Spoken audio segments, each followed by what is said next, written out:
Hello,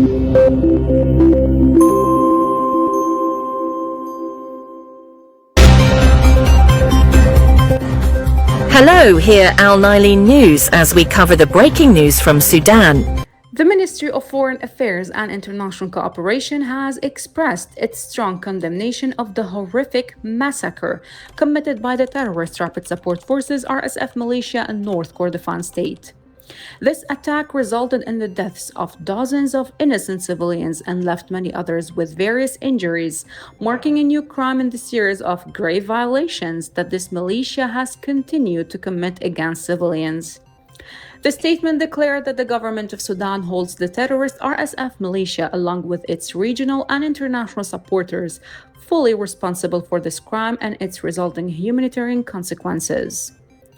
It emphasized that the militia's continued access to military, financial, and logistical support directly enables it to continue committing further crimes and violations against the Sudanese people.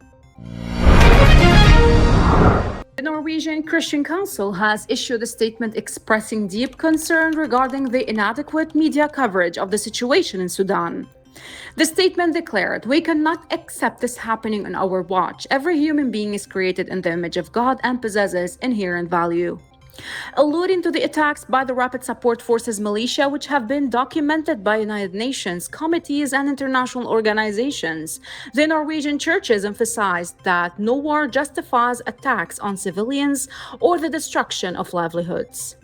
The churches called upon Norwegian media and social media platforms to take their public responsibilities seriously and provide more comprehensive reporting on the atrocities being committed in Sudan.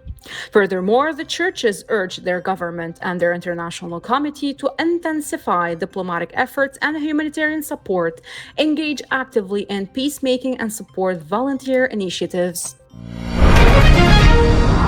As part of its efforts to regulate and manage media work in the country, the Ministry of Culture, Information, Antiquities and Tourism announced in a press release today the extension of the registration period for websites, media platforms, and electronic newspapers, calling on all concerned parties to expedite the completion of their legal procedures in accordance with approved regulations.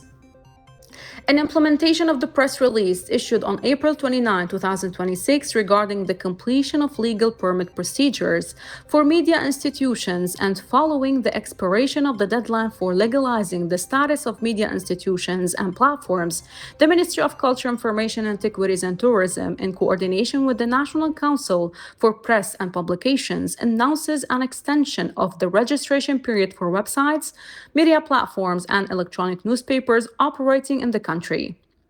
This extension lasts for 2 weeks starting today, Sunday, May 31st, 2026, and ending on June 15th, 2026, following the completion of the design of the form previously announced by the Council.